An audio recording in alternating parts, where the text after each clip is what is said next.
My name is Tanisha Bloomfield, and I'm the Union and Employer Partnerships Manager at TCBN, and also the person charged with just developing the Her Path Forward program for women, and having stewardship of just launching this program. We launched actually 2 years now.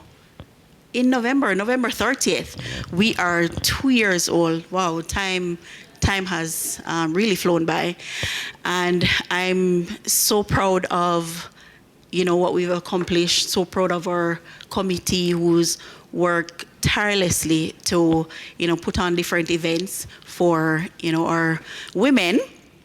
And oh, here is my lovely co-host.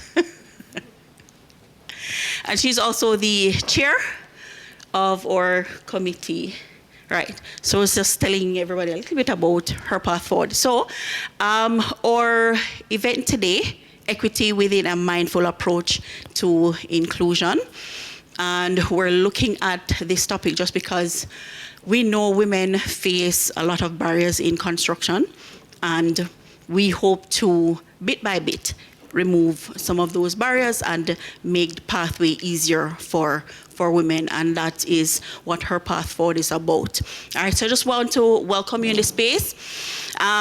Feel free to network, to talk to each other. We're not strangers anymore, right? And we're looking forward to a beautiful event. All right, so I'm going to hand to Juanita to introduce herself and then do the land acknowledgement. Good morning, everybody. I'm Juanita Ford. I am the first vice president of the Coalition of Black Trade Unionists, also known as CBTU. I'm an executive board member of the Canadian Union of Public Employees, also known as CUPE. And I have other titles that I won't bore you with, but I just wanted to acknowledge the land on which we are on today is the land of the Mississaugas, the Haudenosaunee, the Wendat people that is covered by the dish with one spoon. And we have a keynote speaker today, which is Minister Charmaine Williams, but we have a video that we'll be playing. She couldn't be here in person. So Charmaine Williams is an Ontario politician who served as the first Black woman on Brampton City Council and is now a member of the Provincial Parliament for Brampton Centre, as well as an Associate Minister of the Women's and Social Economic Opportunity. Her professional background includes a 19-year career as a certified multi-systemic therapist, where she worked with various organizations like the Peel Children's Center. Another individual with a similar name, also named Charmaine Williams, is a professor and a dean of the Factor in Wentash Faculty of the Social Work at University of Toronto. Everyone, I'm Charmaine Williams, Ontario's Associate Minister of Women's Social and Economic Opportunity. Now, I'm sorry I'm unable to join you in person for today's event, but I'm delighted to have the opportunity to share a few words as a part of the TCBN's Her Path Forward workshop. This gathering represents such an important space for connection, learning, and empowerment, and I'm honored to contribute in a small way. It's great to see events like this bringing people together for inspiring and productive discussions about fostering equity and creating opportunities for women in the trades.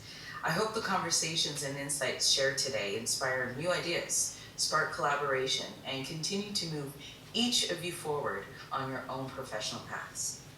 My work in government is focused on supporting women across the province to thrive at work, at home, and in their communities. This includes helping more women advance in fields that have been traditionally male-dominated, so that women can and should have equal access to rewarding and good-paying jobs.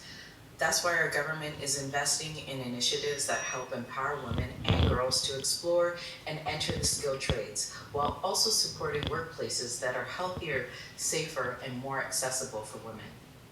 Our government has taken action to protect Ontario by bringing in new laws that are making construction workplaces more accessible and welcoming for women. This includes mandating properly fitting personal protective equipment for women and diverse body types, clean washrooms and menstrual products on larger sites, And just this month, our government announced more than 8.6 million through the Skills Development Fund to help more than 1,700 women access training and prepare for high-paying, in-demand careers in the skilled trades. We are committed to working together with partners and community organizations to remove barriers so that women can pursue these rewarding and fulfilling career options. Now, for all the women here today who are working in the trades, you are true role models. Whether you realize it or not, your presence, your expertise, and the way you show up every day makes a powerful impact. You lead by example as peers, mentors, and trailblazers, and your success helps open doors for countless women who will follow in your footsteps. So thank you for coming together today, sharing your insights and your experiences, and for continuing to strive for greater gender equity in the sector. Together, I know we can build an Ontario where more women and girls can succeed. Because when women and girls succeed, Ontario succeeds.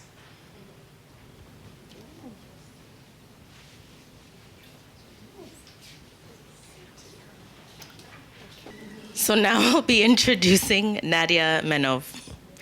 She is a leadership and mindset coach who helps people lead and communicate with greater self-awareness, confidence, and calm. As the founder of Mindset Works, Inc., she blends mindfulness, neuroscience, and organizational psychology principles to help leaders understand themselves first so they can bring out the best in others. Her work moves beyond traditional DEI and workplace culture conversations, focusing on the inner work that makes inclusion real. Self-awareness, curiosity, and communication that builds trust. Drawing on practices like motivational interviewing and psychological safety, Nadia teaches leaders how to navigate through conversations and create teams rooted in respect and understanding. Her belief is simple: you can't impact culture without rewiring the way we think. Nadia.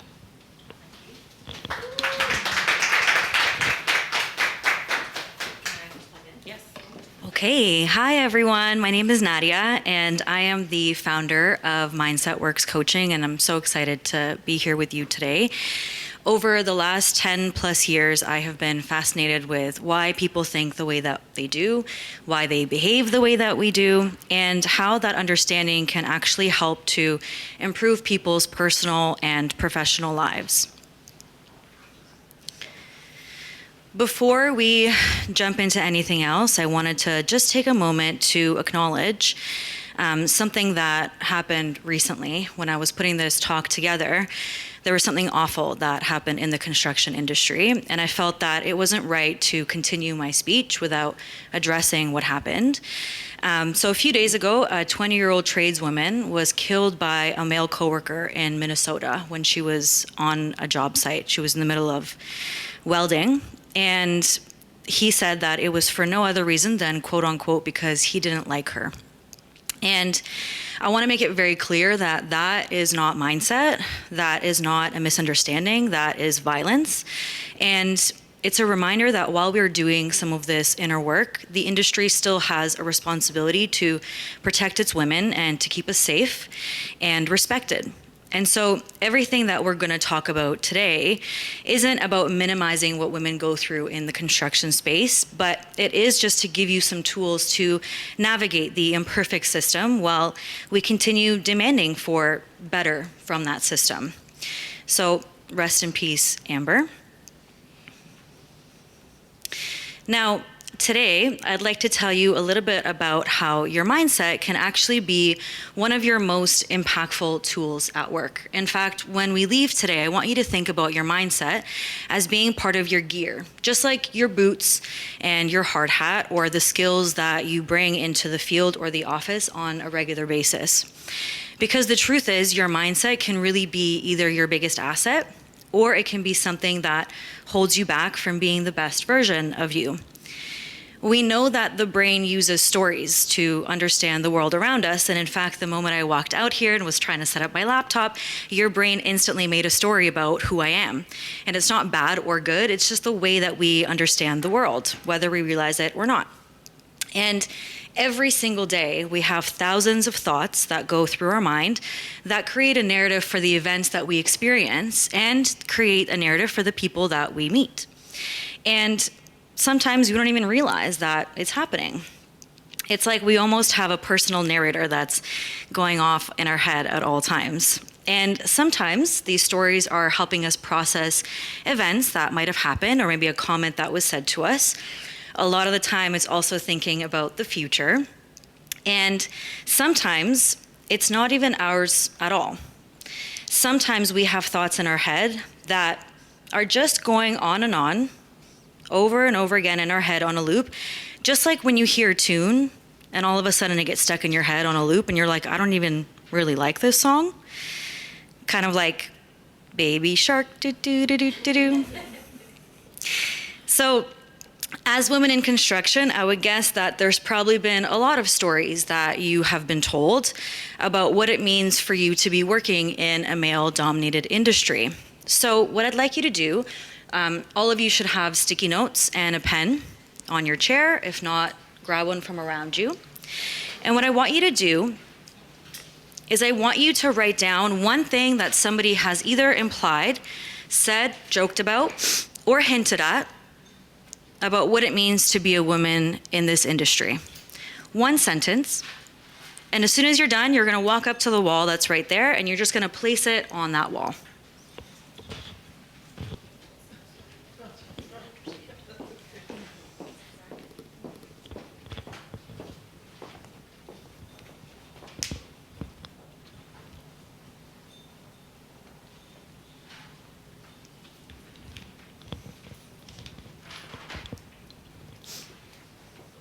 So once you're ready, go ahead and walk over to the wall right here and just paste it right up.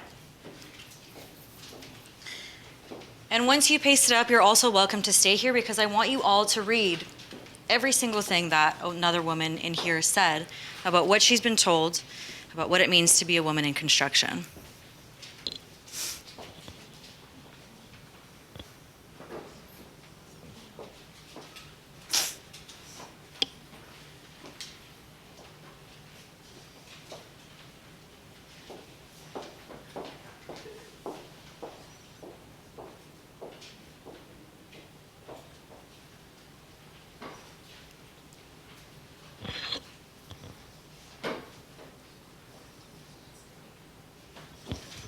They're not sticking.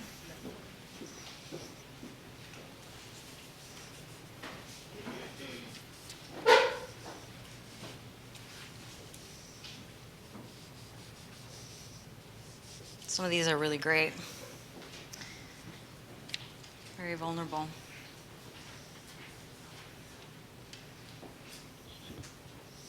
Okay, have we all added ours? One more? Okay, so while we're waiting for one more, I want you to all get up. Everyone's getting their steps in today. And go ahead and take a look to see what you saw from other women.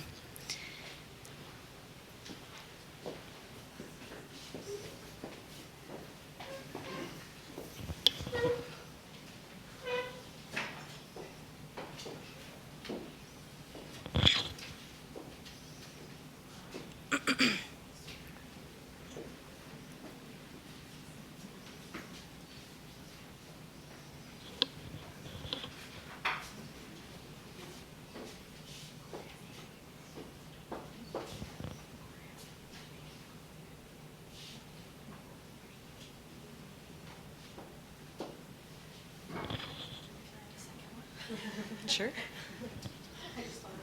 I give you a bunch of stickies, so as long as you have one for afterwards.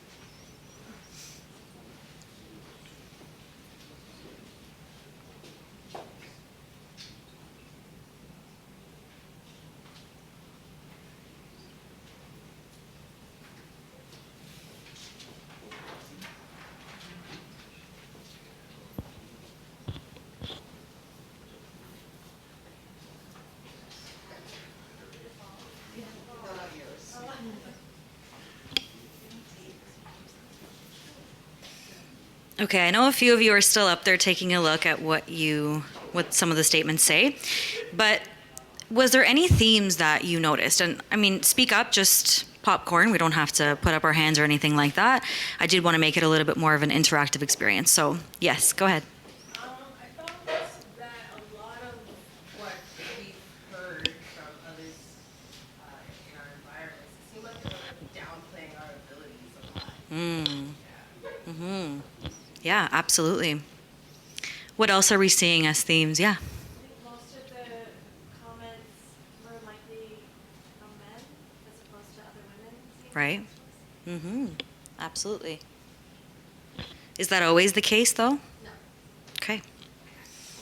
Yeah. You don't have to raise your hand. You could just speak.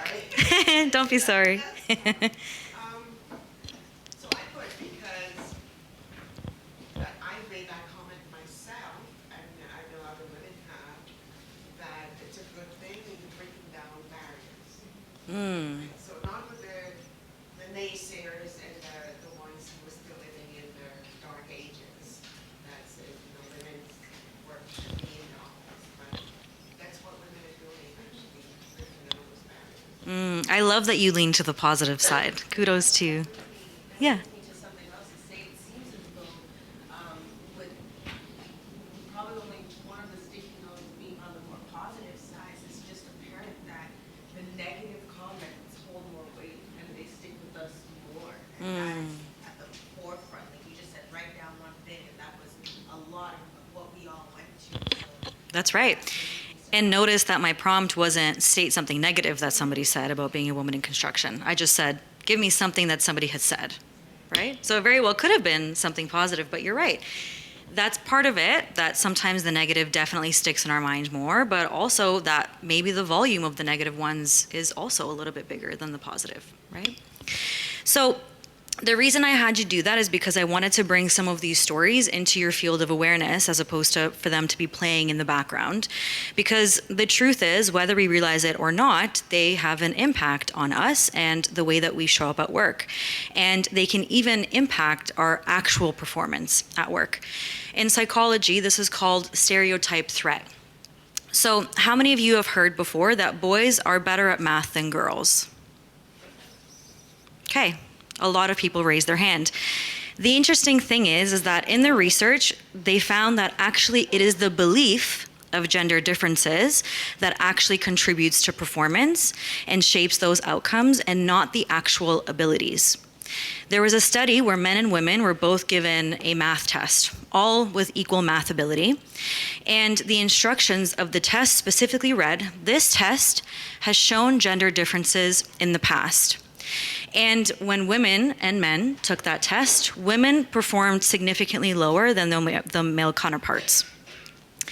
What's interesting is that the moment this line was taken out of the instructions, they all performed exactly the same. So just the belief alone can be powerful enough to be able to impact the way that we show up. And if we choose to internalize that the statements that we see up on that wall, they become not just words, they become stories. And the way that our brain interprets it is instruction. When we tell our brain to do something, it says, okay, I heard you. And then it follows through on that through our feelings and behaviors.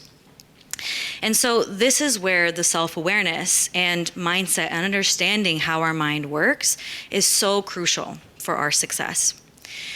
Like you, I am no stranger to these kinds of stories. I mean, let's be real, I'm a mindset coach. I might as well be telling people that I'm doing underwater basket weaving, which I have also found out is a real thing that people do as I was putting this presentation together. So you can imagine I've had to really pave my own way to prove that this work is important. And at this point, I've worked with many different industries. I've worked with private, with public, I've worked with white collar, blue collar, with public works departments and with corporate offices. And the very first client I ever landed was actually a construction company. You can imagine I walked in there, bright-eyed and bushy-tailed, thinking, I'm gonna make a difference. And the first thing that I heard was, yeah, right. Good luck changing these guys. And the part that really stuck with me in that moment was that that comment actually wasn't said to me by a man. It was said to me by a woman who'd been in the industry for a few years. And really and truly, I can't fault her for that, because I know that that story that she was telling me was a story that she was handed when she first started in the industry. Thankfully, because I do this work, and I had some practice by that point, I was able to monitor the way that my mind reacted to that and my mindset, which in that moment is what gave me the choice. I could either internalize this statement, or I can do my best to try to change it and just see what happens. So I did what any normal person in that situation would do. I went out and I bought a plant in a bright pink pot. And just to add a little bit of insult to injury, I brought it to the team the next day and I gave them a very simple assignment. I said, take care of this plant for 1 week, and then at the end of that week, give it to somebody else and say thank you for something that they did that impacted the way that you showed up at work that day or that week. I'm sure you can imagine the reaction that I got when I gave this exercise. The guys made fun of it. They grumbled about it. They rolled their eyes. And I remember hearing that. I thought, well, at least they're talking about it, which to me was already a big enough moment. A couple of weeks after I gave them that plan, I overheard two guys having a conversation. I should give this to Steve, referring to a coworker that he had had a strained relationship with, and at that point, they haven't talked in months. Not only that, whenever they would talk, it would end up in altercation. And many of their coworkers would tell me in private that they felt that their relationship was beyond repair. So to give you more context, Jim, this guy on the right, is also the kind of guy that I would have to chase down the hall for him to even sit down and have a one-on-one with me. And when people would go out of their way to book a one-on-one with me, he would say, "Oh, you've got a meeting with the office shrink." So he's a tough nut to crack.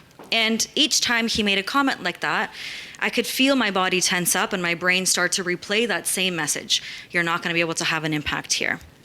And each time I had to consciously coach myself to be able to remind myself that it's just a narrative. So I ended up running into the VP that was working for this company at the time. And I was explaining to him that, again, I'm a mindset coach, and he kind of gave me that look, like, what does that even mean?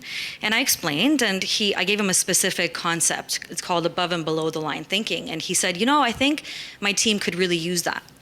And the company is an assimilation of a lot of different companies that got acquired and put together. And so there was a lot of guys that were younger and older and coming from all different walks of life. And so they were having a difficult time getting along because everyone thought that their opinion was the right one. And so they were just struggling with communication, and it was starting to show up in their performance and in the company's performance. So that's why they brought me in. So, like I said, each time that I heard that comment, I had to consciously coach myself to refocus on what was important. And so that moment when I heard him making fun of that plant as he's talking to his buddy, I thought, you know what, I'm gonna make this into an opportunity for myself. So I peeked my head out from behind my computer and I yelled across the room and I said, "Hey, Jim, that's exactly what you should do." And I didn't think that anything would really come of it. And then something really interesting happened. Steve walked into my office a week later, and he sat down in front of me and he said, when you first started working with us, I thought that what you do is bullshit, but I get it now. Because the other day, Jim gave me that plant, and now we ended up going for a beer together. Yay. And so what happened in that moment was that I planted a story in Jim's brain, just like the stories you see on that wall, but maybe a little bit different. And the story was that he could actually give it to somebody that he wasn't crazy about, and that was an actual option for him. And so that story then shifted his mindset, which then naturally shifted his behavior. And Notice I said that he might have just been a little bit more open. I'm not saying he transformed into a motivational speaker overnight, because he definitely is not. Jim and this industry still have quite a long way to go. It's not a secret that women continue to experience systemic barriers when it comes to being in the construction space. And we also can't expect that change to happen overnight. While we wait for it to catch up, your mindset and the approach that you bring to challenges can begin to make a real difference in your day-to-day. For example, like using mistakes as an opportunity to improve and become more skilled at whatever it is that you do, or striving for higher leadership roles as a way to have more representation, as opposed to just talking about wanting to see more representation. In moments like that, what we do is we adopt a concept by Carol Dweck from the Stanford University that what she would call growth mindset. Now, to be very clear, growth mindset is not about always being positive. Growth mindset is about being open. Open to learning, getting better, and focusing on the things that you do have control over. So, if we look at it from a fixed mindset perspective, fixed mindset perceives effort as proof that I'm not really good at this. So it's a very black and white thinking. I should be good at this already, and if I'm not, that means it's not for me. It's also the kind of mindset that avoids challenges and sees them as a threat to identity, that if there's a challenge, that means that there's something wrong with me internally as a person, not the skill itself. It also sees mistakes as failure, and instead of focusing on how to improve, it focuses on blame. It also deflects or gets defensive when given feedback and sees it as a personal attack. And overall, this mindset says, I'm either good at this or I'm not. There's no in between.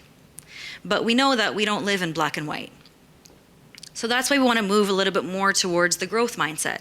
It perceives effort as necessary and important to actually being great at something. It takes challenges head on and turns them into an opportunity. Owns mistakes and looks for ways to actually learn from them, and appreciates feedback and uses it as data, as information to be able to improve and get better. So this kind of mindset says, I can get better at this with time and effort. It's not asking for perfection. It's asking for us to look and say, okay, is there some way that I can improve with this?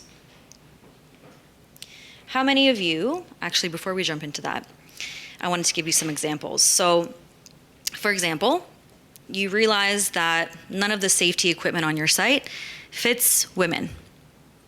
Our natural response might be, of course, they never think of me, right? But instead, maybe we look at it like, okay, this is obviously a problem. Maybe this is also a gap for other job sites, which means if I can find a way to change that for myself, I can also change it for other women. So how can I impact the industry from a greater whole? Or, for example, when somebody doubts your ability, instead of thinking, yeah, they're right, I'm just not good at this, maybe we instead say, is this feedback or is it bias? And if it's feedback, we use it to grow. And if we recognize it as bias, then we figure out how our skills can be doing the talking for us. Or maybe you're handed the most basic task because you're the only woman on site or in the office, and your knee-jerk reaction could be to think that they're trying to pigeonhole me. When in reality, you could say something like, okay, I'm gonna make sure that I am as excellent as I could possibly be at this task, and then I'll use it as a stepping stone, and I will ask for that stepping stone. So what sets us apart really from the people that are driven and successful is the internal dialogue. And so this doesn't just apply to work, but it also applies to daily things that you want to achieve. So if we do a really simple example, how many of you would say that you are morning people? Okay, so maybe about 20%, 30% of people. Okay. So if you are somebody that is not a morning person and you are kind of stuck in that fixed mindset, this is what it could look like. So usually it starts with your thoughts, transitions to how you feel, and then your feelings determine your behavior. So your thoughts might say something like, I'm just not a morning person. I've always been this way. Which then leads us to feel discouraged and the change feels pointless. So of course, you continue to hit snooze, and then you have to get rushed to get ready in the morning. This also usually ends up with behavior that says, just don't talk to me until I've had my morning coffee. If it hasn't worked before, it won't work now, right? Which then leads us to feeling frustrated, because then mornings feel like failure before we even start, which then results in us avoiding planning for the next morning, right? So do you see how it goes from mindset all the way over into behavior? Or maybe we think something like, other people are just naturally better at this than I am, which makes us feel defeated, because then why do I even bother? I'm not that kind of person. And then we focus on the slip-ups instead of the actual progress. And over time, this I'm not a morning person narrative is just getting reinforced and solidified in our brain. And the neurons that fire together are the ones that stay together. Now, if we had to switch that, for all of you that are non-morning people, this is for you. So the way you can start is by focusing on what kinds of thoughts do I have about mornings. So maybe you could say something like, this might be challenging at first, but my body can adapt, which then will hopefully lead you to feeling a little more hopeful, because maybe change feels possible at this point, which then will lead you to create a more consistent sleep schedule and a wake routine, and even on weekends. Maybe the thoughts can also be, I can build routines that make mornings feel easier for me. Maybe they don't right now, but I can find ways to make them a little easier, even if it's small, which then makes us feel a little bit more motivated because there's a plan and direction, which then leads us to then prepare the environment from the night before, like lay out our clothes, get our coffee ready, set the alarms. Or if other people learn this, there's no reason that I can't either. And this is a really big one, because I think often we look at people that are successful and think, well, why not me? When instead we should be saying, if they can do it, I can do it too. So then that leads us to curiosity. What small improvements can I make today? Tiny, to move in the right direction. Which then leads us to maybe start tracking and celebrating the small wins, because even 5 minutes earlier is already a win. And over time, let's say after 60 days, that's a whole hour. Right? And slowly that becomes you being more productive in the morning. So can you see a little bit about how your mindset honestly changes your reality? Perfect. I remember the first time that I heard this idea, and it was from the author Dwayne Dyer. He has a quote that reads, when you change the way that you look at things, the things that you look at change. Meaning our perception actually changes the world around us. And this can apply to even the silliest things. How many of you have had a situation when you and a friend or a partner are watching a movie and you had completely different opinions or takeaways? Okay. One of my favorite shows of all time is Schitt's Creek. I rewatch it over and over and over again. To me, it is pure comedic genius. To other people, and I know a lot of people that feel like they can't really get into it. The show didn't change, but the lens through which different people are viewing it is what changed. And so in some way, different people's experiences are changing the actual show itself, right? The way they're experiencing it. And in order for us to set ourselves up for success with having a growth mindset, we need to be really clear about the actual vision. Where are we going? And oftentimes when I ask people, what is it that you actually want? People can't answer me, because we're so used to focusing on all the things that we don't want. So I'm going to get you to close your eyes.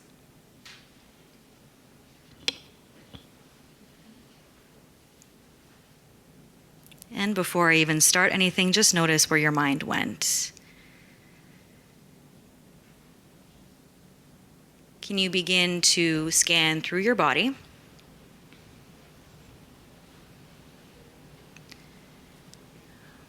Relaxing the muscles in your head, your face, your shoulders,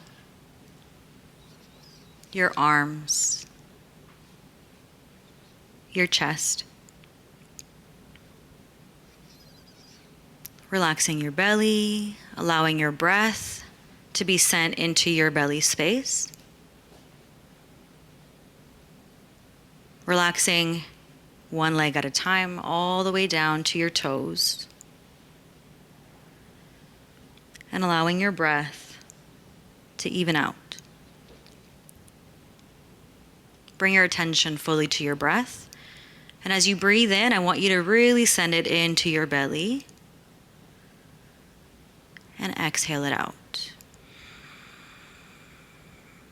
Slowing down a little more, breathing in.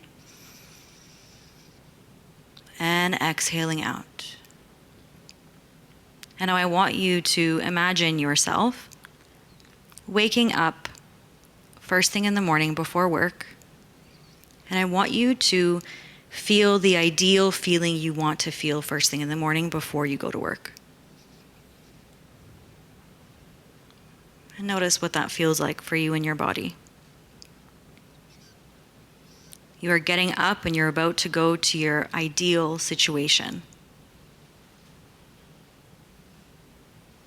And now I want you to start taking yourself through your ideal morning routine. What does that look like for you? What does that feel like? What kinds of things are you doing?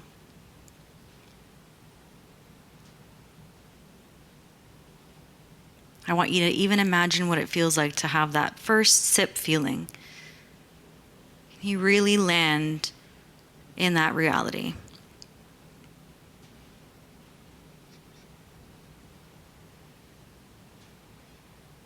And then when you are ready, find your way out the door for your perfect commute. And imagine what that feels like for you. Do you have music playing? Are the windows down?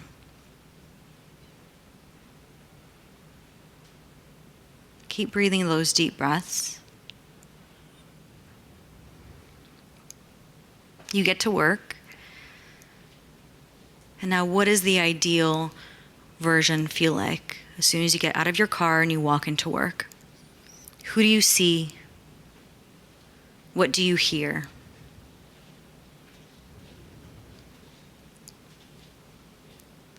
And I want you to take yourself through your ideal day and really visualize every detail. How are you interacting with people? What does your day look like? Keep your body relaxed. Release any tension in your face or jaw. It is the best day you've ever had at work.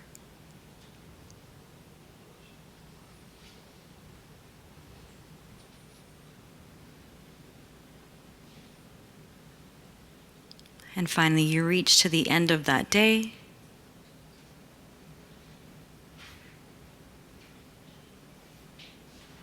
And I want you to start bringing your awareness back into this space. Beginning to wiggle your fingers and toes. And when you're ready, gently blinking your eyes open. Welcome back.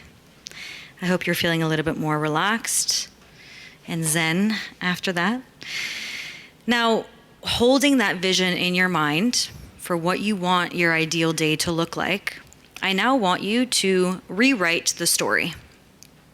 Holding that vision in your mind, rewrite what you have liked to hear when you first started in the construction space, or what is it that you want the next woman who is starting out in the construction industry to hear as she is coming in? Go ahead and write that down on your sticky note, and then you already know what's coming. Get up and place it up on that wall.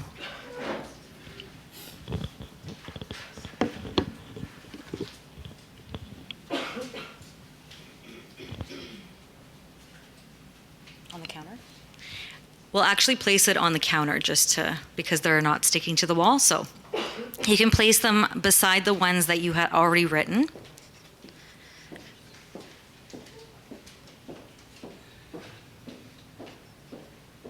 So So I'm going to place all of our original ones over to the left, and all of your new ones will be over to the right.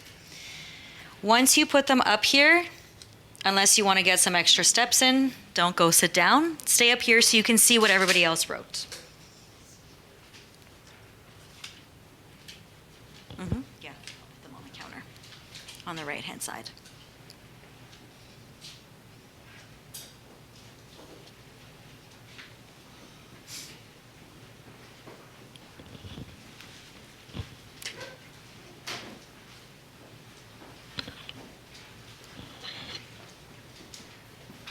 So we are going to be reading everybody's after, so I welcome you to stay over on that side. Okay. Sounds good. That works for me.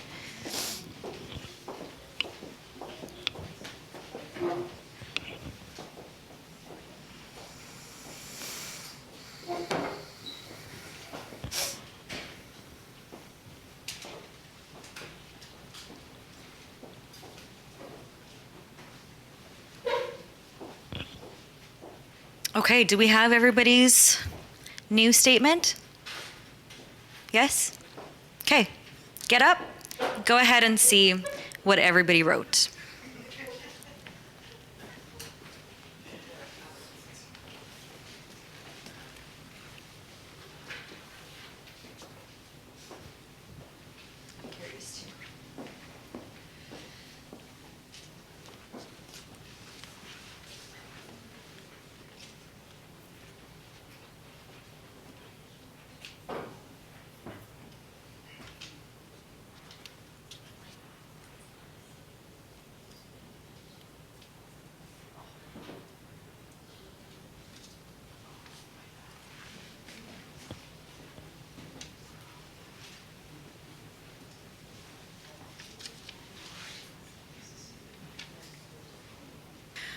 Okay.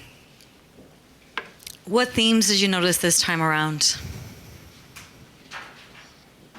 They were so much more positive, they were so much more encouraging. It's definitely, well, I mean, the messages were coming from us as women, so women to women, we were passing down more encouraging messages and messages to see their success. Yeah, I love that. Showing support. Support. Yeah. Support's available. Yeah. I love that. Anything else that stood out to anybody? You can just speak. You don't have to raise your hand. Positive mindset. Positive mindset. Yeah.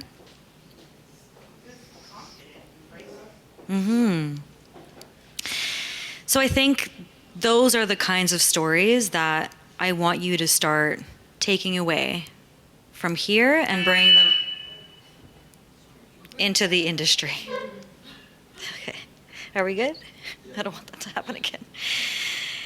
I want you to repeat them until they become truth, because the truth is, not to say truth too many times in one sentence, but our brain thrives on repetition. It doesn't latch on to the story that is helpful or true. It latches on to whatever we hear the most. And so the more that you repeat it to yourself, to other women around you, the more you encourage the men in the industry to say those kinds of things, even to each other, right? They need encouragement too. The more that they become the new truth. And I know that some of you are probably thinking, yeah, I have a question about how should we constantly communicate with ourselves. Let's say, for example, should we say, I must be, or I am. when we say I must, we're assuming that we're not already that way. The only way that you can embody that is if you decide that that is you right now. And so when you are trying to improve your mindset, then the conversation to yourself should be in the present tense, right now. This is exactly how I'm showing up. That's the only way you become that version. Yeah. So one thing I do want to tap on it, when you said taking that moment to recognize the little things. So for myself personally, in order to remind myself all the time, is that every morning and every night I start with gratitude, and I write gratitude. So the first thing I always put up, number one, is I woke up today. Because we're only promised today.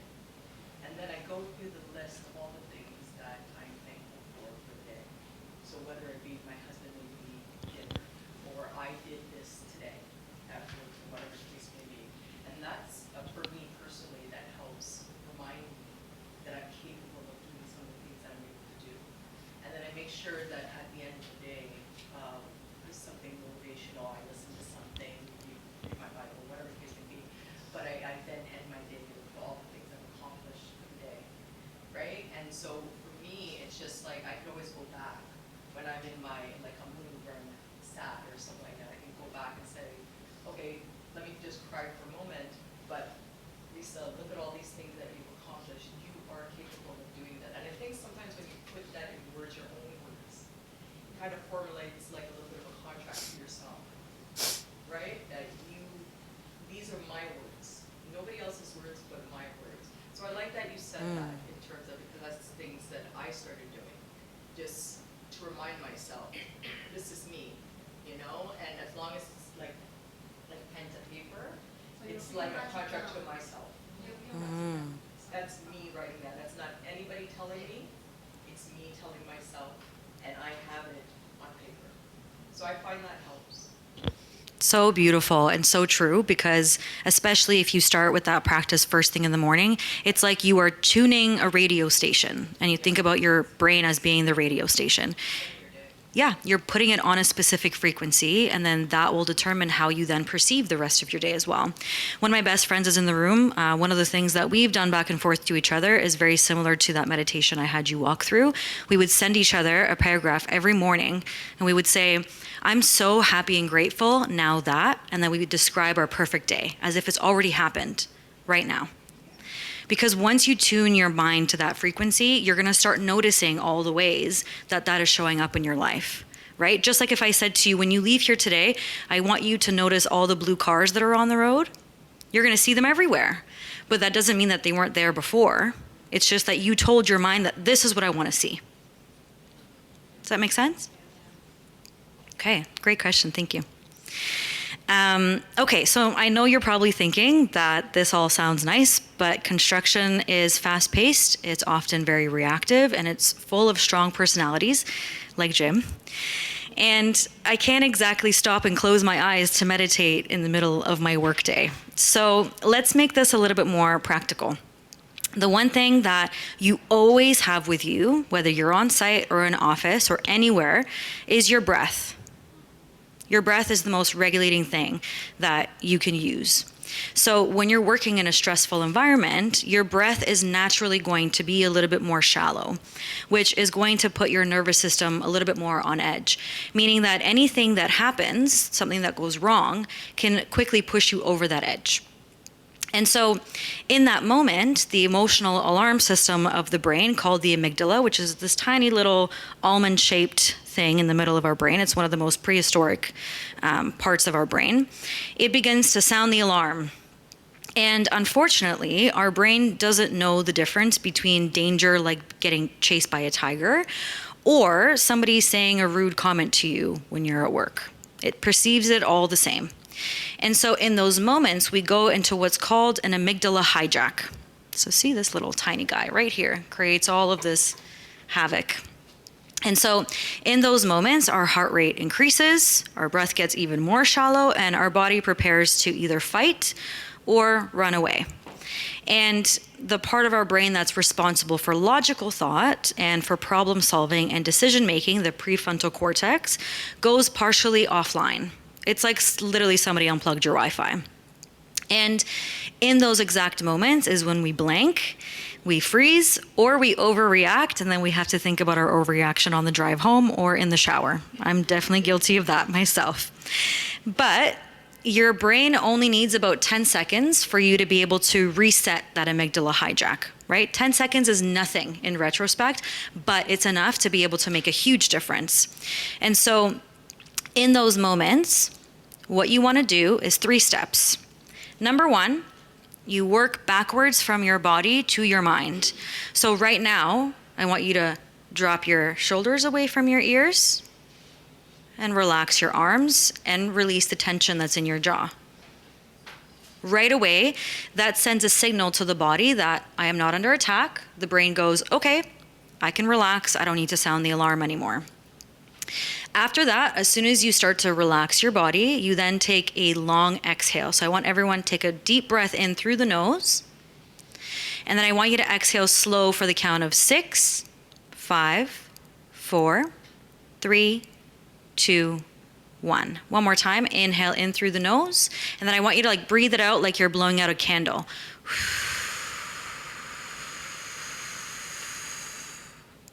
Perfect. You don't necessarily have to count, but you want to consciously slow down your exhale. You want the exhale to be longer than the inhale because that sends a message to the vagus nerve and pulls you out of the nervous system fight or flight state. Okay? The last thing you want to do is bring your frontal lobe back online, and the way that you do that is by naming your emotion. The moment that you can bring language into it, you are now bringing it from the emotional side of your brain, the right side, over into the logical left side of your brain. So the moment that you can name it, now all of a sudden you've gone back into logic, okay? From that moment, once you've named your emotion, you can then ask yourself, okay, what is the next best plan of action if I want to act from X type of place? Right? From a more grounded place, for example. Once the body settles, your mindset becomes available to you again. And in that moment, you can choose to have that growth mindset. The most important thing about this is practice. It's something that you have to do on a regular basis. And the more that you do it, the easier that it'll become. And you'll be able to handle no matter what the industry throws at you. Because like I said before, it'll take time for the industry to catch up.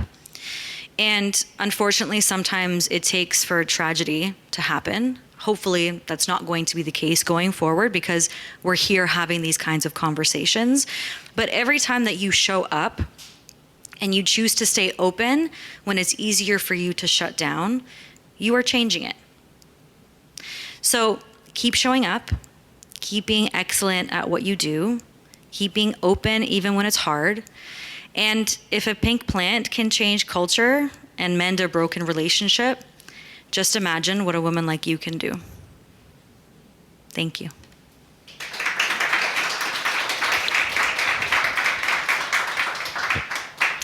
I know we talked about doing potentially a Q&A. So one of the things that I find often when I do my workshops is that people enjoy the conversation side of it. So it's up to you. If you have any questions, you're welcome to fire them off, or we can also just have an open dialogue discussion. Any questions? Thank you very much for this work. Thank you. Very interesting.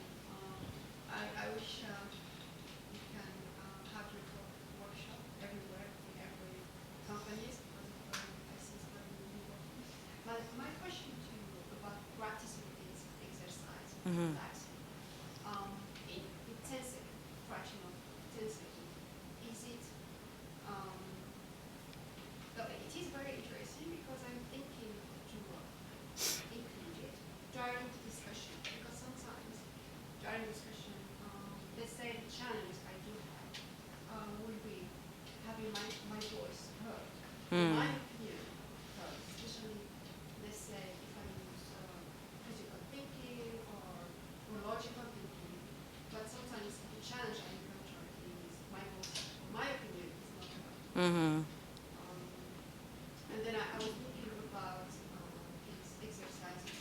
Why? Because when my opinion is not taken into account, and in that case, sometimes I have to speak with higher voice in order to be heard. And at the time, at the end of this conversation, I know even if my opinion is applied, but it creates me with some frustration because I had to talk with high voice to be heard. Because I know my opinion makes sense, I know, but I'm thinking maybe I have to use other strategies to avoid raising my voice. So it's interesting because I would actually say I want you to lower your voice right? Because we as women also tend to do this kind of up talk. We're like, my name is Nadia. Welcome to my presentation. And it sounds like we're unsure of ourselves. So instead, in that moment, I actually want you to just drop into your body and take a deep breath and then start speaking from a little bit more of a lower tone and a slower pace.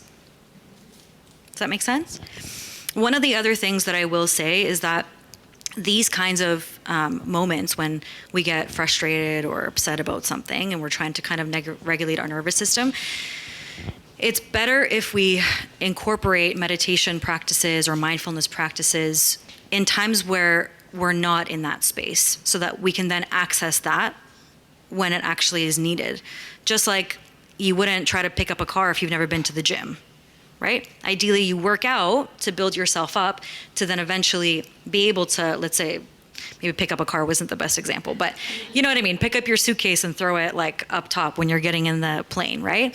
And so mindset and that mindfulness is the same thing. You have to practice outside of those moments so that you can then pull on that skill when you actually need it. So it's almost like exercise for your brain. Yes, whoever, just. I think sometimes in this particular space or whatever, as women, and for most of us, we deal with a lot of men in these spaces, right? So I think sometimes, like as she mentioned about like that kind of, the elevation of her voice and all that. For me personally, you have to take the emotion out of having these types of conversations with gentlemen sometimes, right? Because I'm not saying they're not emotional, but they don't talk emotionally. They're just about facts. You have to give them straight facts for them to actually have a level of communication with you. Because once they hear the emotion, it's like they tune out. I'm only speaking on sometimes when I'm talking to my husband, and I want to bring that emotion into the conversation, right? You have to turn the emotion off because he's not hearing the emotion, he's hearing the facts. You know what I mean? And once you start bringing the facts and talking very factual, then they listen, because they just want you to get to the point sometimes when you're having conversations with them.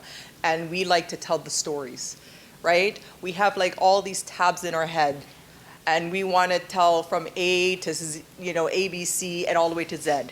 They just want to know from A to B. That's it.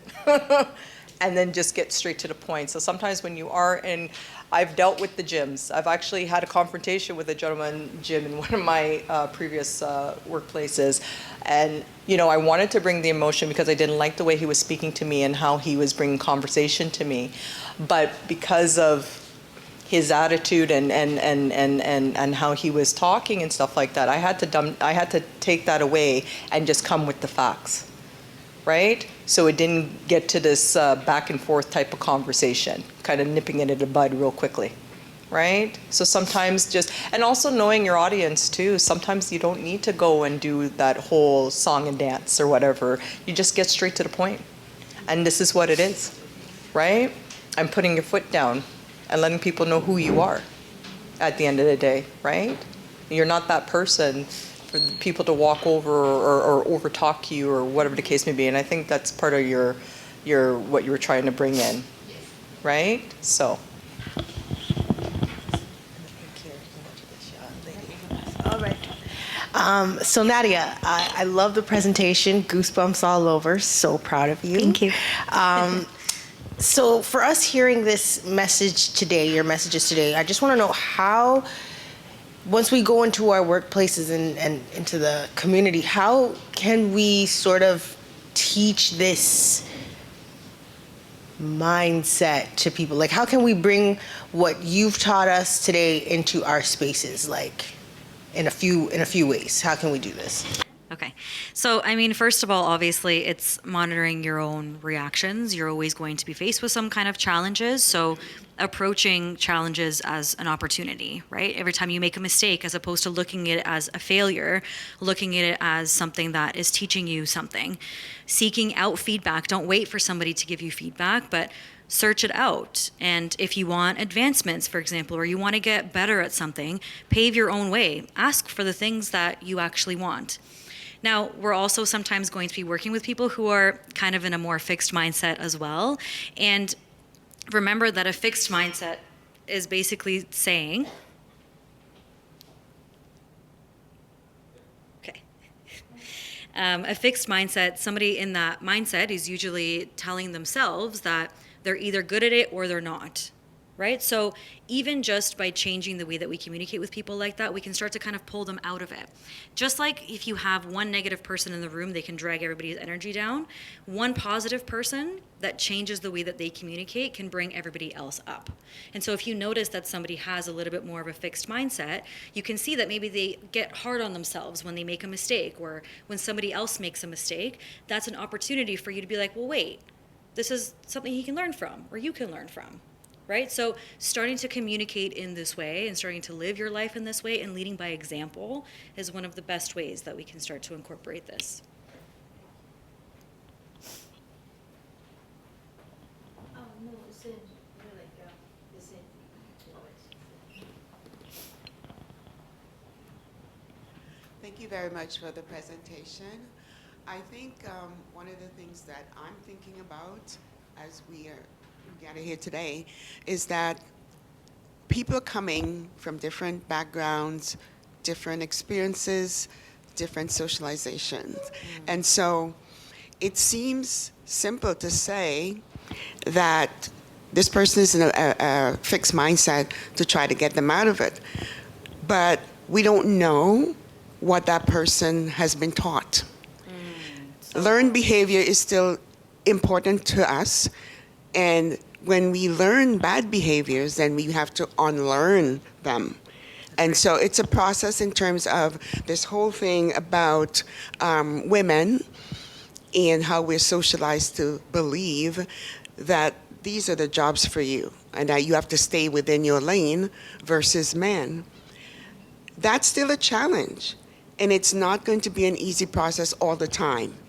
Absolutely. You're going to have women who will argue with you about why you should go into construction. That's not your area, because they're still there in that mindset. So it's a lot of work to be done. I also wanted to just mention quickly, because it's coming up, and it's not construction, but it's the December 6th massacre in Montreal at École Polytechnique, where the engineering students were killed simply because they dared study a subject that's typically studied by male. So December 6th is coming up. I wanted us to keep that in mind. If you can attend the vigil, there are different vigils all across Canada, but in Toronto at Philosopher's Walk at U of T, 6 p.m., to remember them. And also, we're starting the 16th day of action against violence against women, to So really needed. pay attention, because we're not there yet. And it's a tough road, but we can do it. And in terms of what you're asking about, what you can take away, we can take away everything from what people are saying today in this small group, because I think it will make a difference. So thank you very much. Absolutely. Thank you for sharing. Any other questions? Yep. So my question about your feedback, or based on your experience for your diary, as per the workshop that maybe you had to run a few workshops in few companies, with the perspective of improving the workplace mindset, relationship between the coworkers. My question to you, what what was your experience, feedback, and what challenge did you encounter into changing the mindset? Well, the first thing I will say is Napoleon Hill, I think, or Bob Proctor has a really good quote that says, people don't resist change, they resist being changed. And so I realized very quickly when I started doing this work that I can't just tell people what to do. And addressing their behavior isn't going to have a long-term impact. So I started focusing on how do we actually get them to decide to make that change for themselves. And so often in my conversations, as opposed to telling people what to do, I'm spending most of my time asking questions and reflecting back to them what I'm hearing them say. And then they make that decision on their own. But I'll be honest with you, I know I kind of poked fun at like when I say I'm a mindset coach, I might as well be doing underwater basket weaving. That's a very real thing. I think a lot of people don't fully understand what I do. And so when I come into a new space, more often than not, people are thinking, we don't know why you're here, we don't know how you can help us. But that's okay. I mean, my point is to be able to prove to them that it's needed, right? So usually I find the first little while, they're a little bit resistant, especially because they're not sure about me. But with time, I usually end up getting on their good side. Even Jim and I are actually in a pretty good place now. So I think it just takes some time. And I also give them that time, you know, and I don't expect for it to happen from 0 to 100. I focus on the people that are interested and are willing to make those changes, and I hope that eventually they start to pull everybody else with them, right? So it's just the little changes. We can't go from 0 to 100. Just like we said, the industry is going to take time to change, whether we're talking about construction or other spaces, right? I think everybody could learn a little bit about mindset. It's not just construction, right? Does that answer your question? Oh, yes. Perfect. Okay, any other questions? I think I'm being asked to skedaddle. Hi. Hi. Nadia. Hi, everyone. I'd like to offer you this small gesture of appreciation. Thank you. From the members of Her Path Forward. We'd like to say thank you so much for your wonderful presentation. Thank you. I know a lot of us here today will be able to utilize that on our daily basis. Did she not do a wonderful job, guys? Thank you. Have a good one. Thank you.